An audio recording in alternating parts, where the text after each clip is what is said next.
Hi hello ನಮಸ್ಕಾರ welcome to Sonu vlogs. ಯಾಕೋ ಇತ್ತೀಚೆಗೆ ತುಂಬ ವಿಡಿಯೋ ಮಾಡೋಕ್ಕಾಗ್ತಾ ಇಲ್ಲ. ಯಾಕೆ ಅಂತಂದರೆ ನಮ್ಮ ಮನೆ ಕಡೆ ಅಂತೂ ನಮ್ಮೂರ ಕಡೆ ಅಂತೂ ತುಂಬಾ ಮಳೆ ಬರ್ತಾ ಇದೆ.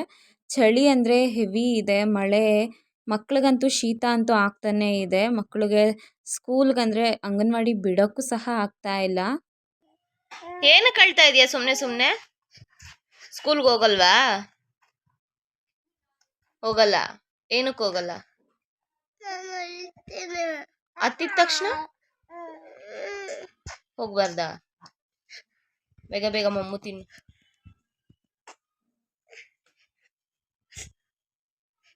ಅದಕ್ಕೋಸ್ಕರ ಅವಳಿಗೆ ಸ್ಕೂಲ್ಗೂ ಸಹ ಬಿಟ್ಟಿಲ್ಲ. ಅಷ್ಟರಲ್ಲಿ ಅವಳಿಗೆ ಆ ತಿಂಡಿ ಮಾಡಿಸ್ತಾ ಇರ್ಬೇಕಾದ್ರೆ ಪಾರ್ಸಲ್ ಬಂದಿರೋ ಕಾರಣ ಪಾರ್ಸಲ್ ಇಸ್ಕೊಬೇಕಲ್ವಾ. ನನ್ನ ಮಗಳಂತೂ ನಾನು ಸ್ಕೂಲ್ಗೆ ಹೋಗಲ್ಲ ಅಂತಲೇ ಕುತ್ಕೊಂಡ್ಬಿಟ್ಟಿದ್ಲು. ಏನು ಮಾಡೋದು ಹೇಳಿ, ಈ ಮಳೆಗಾಲ ಬಂದರೆ, ಈ ಚಳಿಗಾಲ ಬಂದರೆ ಮಕ್ಳಿಗಂತೂ ಸ್ಕೂಲ್ಗೆ ಅವ್ರಿಗೆ ಹೋಗೋಕೆ ಮೂಡಿರಲ್ಲ, ನಮಗೆ ಕಳಿಸ್ಕೊಡೋ ಮೂಡಿರಲ್ಲ, ಅಷ್ಟೇ ಇರುತ್ತೆ. ಇನ್ನು ನೀವು ಹೇಳಿ, ಈ ಥರ ಪಾರ್ಸಲ್ಗಳನ್ನ ಓಲೆಗಳಲ್ಲಿ ಬಿಚ್ತೀರಾ ಅಂತ. ನಾನಂತೂ ಪ್ರತಿ ಸಲ ಬಂದಾಗೆಲ್ಲ ಓಲೆಗಳಲ್ಲೇ ಬಿಚ್ತೀನಿ. ನಾನೇನು ಆರ್ಡ್ರ್ ಮಾಡಿಲ್ಲ, ಇದು ನಮ್ಮಮ್ಮ ಆರ್ಡ್ರ್ ಮಾಡಿದರು. ನಮ್ಮಮ್ಮ ಒಂದು ಫೇಶಿಯಲ್ ಕಿಟ್ನ ಆರ್ಡ್ರ್ ಮಾಡಿದರು, ವೀಕೋ ಅವ್ರದ್ದು ಗೋಲ್ಡನ್ ಫೇಶಿಯಲು, ತುಂಬ ಚೆನ್ನಾಗಿತ್ತು. ಅದಾದಮೇಲೆ ಬೆಳಗ್ಗೆ ತಿಂಡಿ ಆದಮೇಲೆ ನಾನು ಮಧ್ಯಾಹ್ನ ಏನಾರ ಅವಳು ಇದ್ಲಲ್ಲ ಅಂತಂದ್ಬಿಟ್ಟು ಏನಾರ ಒಂದು ಮಾಡೋಣ ಅಂತ ಅಂದಾಗ ನನ್ನ ತಂಗಿ ಪಾಪ ಅವಳು ತಿನ್ನೋಕ್ಕೆ ಅಂತ ತಂದಿಟ್ಟಿದ್ಲು. ಕಣ್ಣಿಗೆ ಬಿತ್ತಲ್ಲ, ಮಾಡಿ ತಿಂದ್ಬಿಡ್ಬೇಕು. ಮ್ಯಾಗಿ ಅಂತ ಇದ್ದರೆ ಒಂಚೂರು ಮಾಡಿಕೊಟ್ಟು ತಿನ್ಕೊಂಡ್ಬಿಟ್ರೆ ಬೆಸ್ಟು. ಇದು ಮ್ಯಾಗಿ ಪಿಜ್ಜಾದು ಮ್ಯಾಕ್ರೋನಿ ಬರುತ್ತಲ್ಲ ಅದು. ಅದಾದಮೇಲೆ ಚೀಸ್ ಇತ್ತು, ಒಂದು ಮೊಟ್ಟೆ ಇತ್ತು, ಎಲ್ಲ ಹಾಕಿ ಮಾಡೋಣ ಅಂತ ರೆಡಿ ಮಾಡಿ ಇಟ್ಕೊಂಡೆ. ಹಾಗೆ ಹೇಗೆ ಮಾಡೋದು ಅಂತ ನೋಡೋಣ ಬನ್ನಿ. ಅದಾದಮೇಲೆ ಈ ಕೊರಿಯನ್ ಸ್ಟೈಲ್ ಅವ್ರ ಥರ ನಾವು ಒಂದು ಸ್ವಲ್ಪ ಮ್ಯಾಗಿನ ಮಾಡಿಕೊಂಡು ಅದ್ರ ಪಕ್ಕ ಒಂದು ಆಮ್ಲೆಟ್ ಹಾಕ್ಕೊಂಡು ತಿಂದರೆ ಇನ್ನೂ ಚೆನ್ನಾಗಿರುತ್ತೆ. ನನ್ನ ಮಗಳಿಗಂತೂ ಆ ಥರ ಇಟ್ಟರೆ ಮಾತ್ರ ಹೊಟ್ಟೆ ತುಂಬ ತಿಂತಾಳೆ. ಮೊಟ್ಟೆ ಅಂತೂ ಅವಳು ಕಂಪಲ್ಸರಿ ಇರಲೇಬೇಕು. ಅದಕ್ಕೋಸ್ಕರ ಒಂದು ಕಡೆ ಅದನ್ನು ಆಫ್ ಬಾಯ್ಲ್ ಮಾಡಕ್ಬಿಟ್ಟು ಅದಾದಮೇಲೆ ಒಂದು ತಪ್ಪಲೆಗೆ ನೀರು ಹಾಕ್ಕೊಂಡು, ನೀರು ಕುದಿಯೋವರೆಗೂ ನಾವು ಕಾಯಬೇಕು. ಯಾಕೆಂದರೆ ಈ ಪಾಸ್ತಾಗಳನ್ನೆಲ್ಲ ಆಲ್ಮೋಸ್ಟ್ ಜನ ನಾನು ನೋಡ್ದಂಗೆ ಹಾಗೆ ನೀರಿನ ಜೊತೆನೇ ಮಿಕ್ಸ್ ಮಾಡ್ತಾ ಇರ್ತಾರೆ. ಅದು ತಪ್ಪು. ಒಂಚೂರು ಬಿಸಿನೀರಿಗೆ ಹಾಕಬೇಕು. ನೋಡಿ, ನಾನು ಈ ಥರದ್ದು ಸ್ವಲ್ಪ ಚಿಕ್ಕದು ಇರೋದು, ಅದ್ರ ಜೊತೆ ಅದಕ್ಕೇನು ಹಾಕಬೇಕು ಇಂಗ್ರೀಡಿಯೆಂಟ್ಸ್ ಅದನ್ನು ಕೊಟ್ಟಿರ್ತಾರೆ. ನಾವು ಅದನ್ನು ಬಿಸಿನೀರಿಗೆ ಹಾಕಿ ನೀಟಾಗಿ ಕುದಿಸಾದ್ಮೇಲೆ ಅದಕ್ಕೆ ಏನು ನಾವು ಪಿಜ್ಜಾ ಮ್ಯಾಕ್ರೋನಿ ಇರುತ್ತಲ್ಲ ಅದನ್ನು ಹಾಕಿದ್ರೆ ಆಯಿತು. ನನ್ನ ತಂಗಿ ಪಾಪ ವೈಟ್ ಪಿಜ್ಜಾ ಮಾಡೋಣ, ವೈಟ್ ಸಾಸ್ ಪಿಜ್ಜಾ ಬರುತ್ತಲ್ಲ ಅದನ್ನು ಮಾಡೋಣ ಅಂತ ತಂದಿಟ್ಟಿದ್ಲು. ಏನು ಮಾಡೋಕ್ಕಾಗಲ್ಲ, ಕೆಲವೊಂದು ಸಲ ಹಿಂಗಾಗೋಗುತ್ತೆ. ನೀವು ಹೇಳಿ, ನಿಮ್ಮ ಮನೇಲಿ ನಿನ್ನ ತಂಗಿದಿರು ಇಲ್ಲ ಯಾರು ತಿನ್ನೋಕ್ಕೆ ಅಂತ ತಂದಿಟ್ಟಿದ್ರೆ ಮ್ಯಾಗಿಗಳನ್ನ ಫಸ್ಟ್ ನಾವೇ ತಿನ್ಕೊಂಡ್ಬಿಡ್ತೀವಲ್ವ. ಅದಾದಮೇಲೆ ಇದು ಹಿಂಗೆ ನೀರು ಕಾದ್ಮೇಲೆ ಅದನ್ನು ಅದ್ರ ಇಂಗ್ರೀಡಿಯೆಂಟ್ಸ್ ಹಾಕಿದ್ಮೇಲೆ ಅದು ಸ್ವಲ್ಪ ತಳ ಹಿಡಿತಾ ಇರುತ್ತೆ. ನಾವು ನೋಡಿ ಆಗಾಗ ಸ್ವಲ್ಪ ತಿರುಗಿಸ್ಕೊತಾ ಇರಬೇಕು. ನಾನು ಏನು ಮಾಡಿದೆ ತಪ್ಪು ಅಂತ ಅಂದರೆ, ನಾವೇನದು ಇದೆಯಲ್ಲ ಅದು ಪಾಸ್ತಾ, ಅದು ಹಾಕಿದ ತಕ್ಷಣ ಒಂದು ಅರ್ಧ ಸ್ಪೂನು ಎಣ್ಣೆ ಹಾಕ್ಕೊಬೇಕಾಗಿತ್ತು. ನಾನು ಎಣ್ಣೆ ಹಾಕಿಲ್ಲ. ನೀವೇನಾರ ಮಾಡಬೇಕು ಅಂತ ಇದ್ದರೆ ಸ್ವಲ್ಪ ಎಣ್ಣೆ ಹಾಕ್ಕೊಳ್ಳಿ, ಆವಾಗ ಸ್ವಲ್ಪ ತಳ ಹಿಡಿಯಲ್ಲ ಅಂತ ನಾನು ಅಂದ್ಕೊತೀನಿ. ಬೆಂದಿದೆಯಾ ಇಲ್ವಾ, ತುಂಬ ನೀರು ಹಿಡಿಯುತ್ತೆ. ನಾವು ಮ್ಯಾಗಿಗೆ ಹಾಕ್ತೀವಲ್ಲ, ಇವಾಗ ಅರ್ಧ ಲೋಟ ನೀರಿಗೆ ಒಂದು ಪ್ಯಾಕೆಟ್ ಮ್ಯಾಗಿ ಹೆಂಗಾಗುತ್ತೋ ಹಂಗಾಗಲ್ಲ. ಇದು ಸ್ವಲ್ಪ ಜಾಸ್ತಿ ನೀರು ಹಿಡಿಯುತ್ತೆ. ನಾವು ನೋಡಿಕೊಂಡು ಸ್ವಲ್ಪ ನೀರು ಹಾಕ್ಕೊಂಡು ತಿನ್ನಬೇಕು. ಹಿಂಗಿದ್ರೂ ಚೀಸ್ ಇತ್ತಲ್ಲ ಅಂತಂದ್ಬಿಟ್ಟು ಚೀಸ್ ಹಾಕ್ಬಿಟ್ಟು ನೀಟಾಗಿ ಅದು ಮೆಲ್ಟ್ ಆಗೋ ಥರ ಹಾಕ್ಕೊಂಡು ಮಾಡಿದ್ದೀನಿ. ತುಂಬ ಚೆನ್ನಾಗಿ ಬಂದಿತ್ತು. ಟೇಸ್ಟ್ ಅಂತೂ ತುಂಬಾ ಚೆನ್ನಾಗಿ ಬಂದಿತ್ತು ಚೀಸ್ ಹಾಕಿರೋದ್ರಿಂದ. ಅದು ಹಾಗೆ ತಿಂದಿದ್ರೆ ಗೊತ್ತಾಗ್ತಾ ಇರಲಿಲ್ವೇನೋ, ಚೀಸ್ ಹಾಕಿದ್ರಿಂದ ತುಂಬ ಚೆನ್ನಾಗಿತ್ತು. ಅದಾದಮೇಲೆ ತಟ್ಟೆಗೆ ಹಾಕ್ಕೊಂಡು ನಾವು ರೆಡಿ ಮಾಡಿಕೊಂಡು ತಿನ್ನೋಕ್ಕೆ. ನನ್ನ ಮಗಳಂತೂ ಅಮ್ಮ ಯಾವಾಗ ಕೊಡ್ತೀಯ ಅಂತ ನನ್ನ ಪಕ್ಕದಲ್ಲೇ ಬಂದು ನಿಂತ್ಕೊಂಡಿದ್ದಾಳೆ. ನೀವು ನೋಡ್ಬೋದು. ನೋಡಿ, ಇದೆ ಫುಲ್ಲು. ಅದಾದಮೇಲೆ ನಾನು ಅದಾದಮೇಲೆ ಏನಪ್ಪ ಅಂದರೆ, ಈ ಚೀಸ್ ಇತ್ತಲ್ಲ, ಚೀಸ್ನ ಸ್ವಲ್ಪ ಅದ್ರ ಮೇಲೆ ಬಿಸಿ ಇದ್ದಾಗಲೇ ಹಾಕ್ಕೊಂಡ್ರೆ ಸ್ವಲ್ಪ ಅದು ಮೆಲ್ಟ್ ಆಗುತ್ತಲ್ವ, ಅದಕ್ಕೋಸ್ಕರ ಹಾಕ್ಕೊಂಡಿದ್ದೀನಿ. ಇದು ಕೊರಿಯನ್ ಸ್ಟೈಲ್ ಥರದ್ದು. ಅವ್ರು ಸ್ವಲ್ಪ ಚಿಕ್ಕದು ಮಾಡ್ಕೊತಾರೆ ಆಫ್ ಬಾಯ್ಲ್ನ, ನಾನು ಸ್ವಲ್ಪ ದೊಡ್ಡದು ಮಾಡ್ಕೊಂಡಿದ್ದೀನಿ. ನನ್ನ ಮಕ್ಕಳಿಗೆ ಅಂತ ಅನ್ನೋಕ್ಕಿಂತ ಮಕ್ಕಳಿಗೆ ಸ್ವಲ್ಪ ದೊಡ್ಡದಾಗಿ ತುಂಬ ಚೆನ್ನಾಗಿದ್ದರೆ ತುಂಬ ಇಷ್ಟಪಟ್ಟು ತಿಂತಾರಂತೆ. ಓಕೆ ನಾರ್ಮಲಾಗಿತ್ತು, ಚೆನ್ನಾಗಿತ್ತು. ತಿನ್ಬೋದಿತ್ತು. ಒಂದು ಸಲ ಅಥವಾ 2 ಸಲ ತಿನ್ಬೋದು. ಜಾಸ್ತಿ ಮ್ಯಾಗಿ ಥರ ತಿನ್ನಕ್ಕಂತೂ ಆಗಲ್ಲ. ಓಕೆ ತಿನ್ಬೋದು ಅನ್ನೋ ಥರ ಇತ್ತು.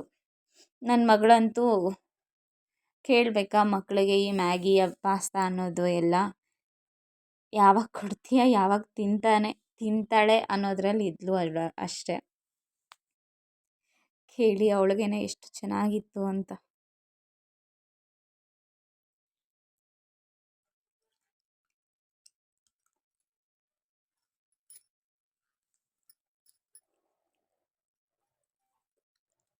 ಈ ಮಳೆ ಚೆನ್ನಾಗೈತೆ.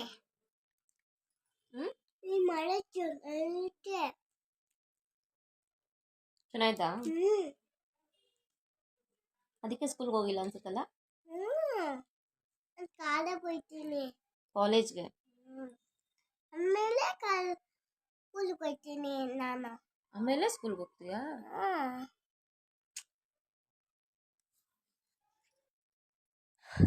ಏನೇ ಆದ್ರೂ ಮಕ್ಕಳು ಎರಡೆರಡು ಕೈಯಲ್ಲಿ ತಿನ್ನೋದಂತೂ ಮಿಸ್ಸೇ ಮಾಡಲ್ಲ ಅನ್ಸುತ್ತೆ ಅಲ್ವಾ?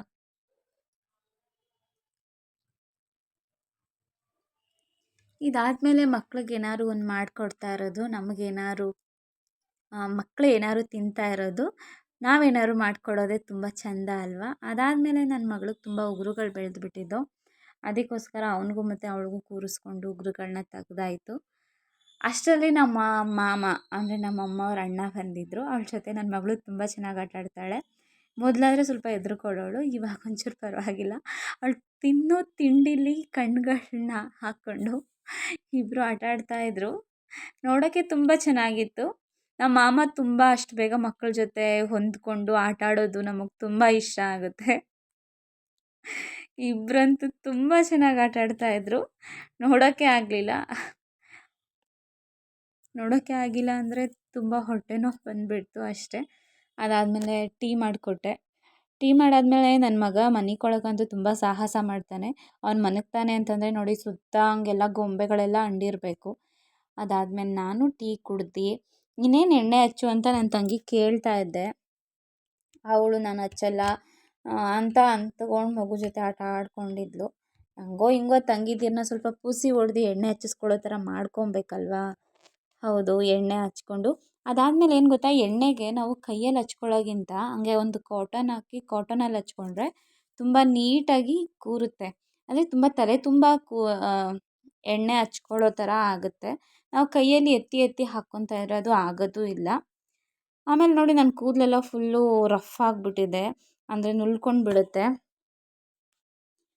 ನಾನು ಜೊತೆಗೆ 3 ಕೆಲಸ ಮಾಡ್ತಾಯಿದ್ದೆ ನೋಡಿ. ಒಂದು ಕಡೆ ಎಣ್ಣೆ ಹಚ್ಚಿಸ್ಕೊಂಡು, ಒಂದು ಕಡೆ ಮಗುನ ನೋಡಿಕೊಂಡು, ಇನ್ನೊಂದು ಕಡೆ ಕಾಳುಗಳು ಏನಂತಾರೆ ಇದು ಅವರೆಕಾಳು ಸೀಸನ್ ಅಲ್ವಾ ಇವಾಗಂತೂ. ಅವರೆಕಾಳನ್ನ ಬಿಡಿಸ್ಕೊಂಡು ಕೂತ್ಕೊಂಡಿದ್ದೆ. ನನ್ನ ತಂಗಿಗೆ ಎಣ್ಣೆ ಹಚ್ಚು ಅಂತ ಅಂದರೆ ಅವಳು ಹೇರ್ ಕಟ್ ಮಾಡೋ ಥರ ಮಾಡ್ತಾಯಿದ್ಲು. ನಾವೇನು ಮಾಡೋದು, ಎಣ್ಣೆ ಹಚ್ತವಳೋ ಇಲ್ಲ ಹೇರ್ ಕಟ್ ಮಾಡ್ತವಳೋ ನನಗಂತೂ ಒಂದು ಗೊತ್ತಾಗಲಿಲ್ಲ. ಇಬ್ಬರು ಅದರಲ್ಲಿ ಆಟ ಆಡಿಕೊಂಡು ಎಣ್ಣೆ ಹಚ್ಚಿಸ್ಕೊಂಡಿದ್ದೀನಿ ಅಷ್ಟೆ.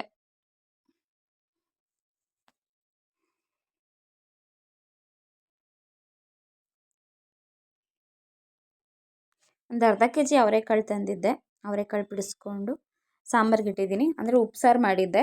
ನಾನು ಉಪ್ಸಾರಿಗೆ ಏನೇನು ಹಾಕಿದ್ದೀನಿ ಅಂದರೆ ಅದನ್ನು ಮತ್ತು ಟೊಮೊಟೊನ ಹಾಕ್ಕೊಂಡು ಬೇಯಿಸ್ಕೊಂಡಿದ್ದೆ. ಚಟ್ನಿಗೆ ಕೆಲವೊಬ್ಬರು ಇಷ್ಟೆಲ್ಲ ಹಾಕಲ್ಲ ಟೊಮೊಟೊ ಎಲ್ಲ. ನಾವು ಟೊಮೊಟೊ ಹಾಕದೆ ಮಾಡೋಕ್ಕಲ್ಲ ಚಟ್ನಿನ. ಏನು ಹಾಕಿದ್ದೀನಿ ಅಂದರೆ ಜೀರಿಗೆ, ಮೆಣಸು,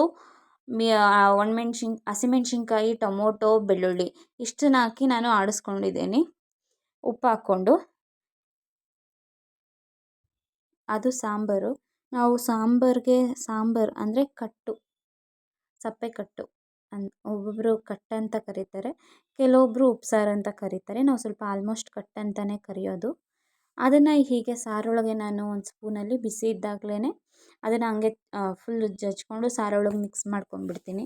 ಯಾಕೆ ಅಂತಂದರೆ ಕೆಲವೊಂದು ಸಲ ಏನಾರ ಚಟ್ನಿ ಖಾರ ಇತ್ತು ಅಂತ ಅಂದರೆ ಅದರೊಳಗೆ ಅದು ಕಿವುಚ್ಕೊಂಡು ತಿಂದರೆ ತುಂಬ ಚೆನ್ನಾಗಿರುತ್ತೆ. ಉಪ್ಸಾರು ಮಾಡಿ, ಅನ್ನ ಮಾಡಿ, ನಮ್ಮಮ್ಮಂಗೆ ಸ್ವಲ್ಪ ಅನ್ನದ ಮುದ್ದೆಗಳು ಇಷ್ಟ ಆಗೋದು. ಅನ್ನದ ಮುದ್ದೆನೂ ಮಾಡಿದ್ದೀನಿ. ಹಾಗೆ ನನ್ನ ಲೈಕ್ ಮಾಡಿ, ಶೇರ್ ಮಾಡಿ, ಕಮೆಂಟ್ ಮಾಡಿ. ಥ್ಯಾಂಕ್ ಯು ಸೋ ಮಚ್ ನನ್ನ ಪೂರ್ತಿ ವಿಡಿಯೋ ನೋಡಿದ್ದಕ್ಕೆ.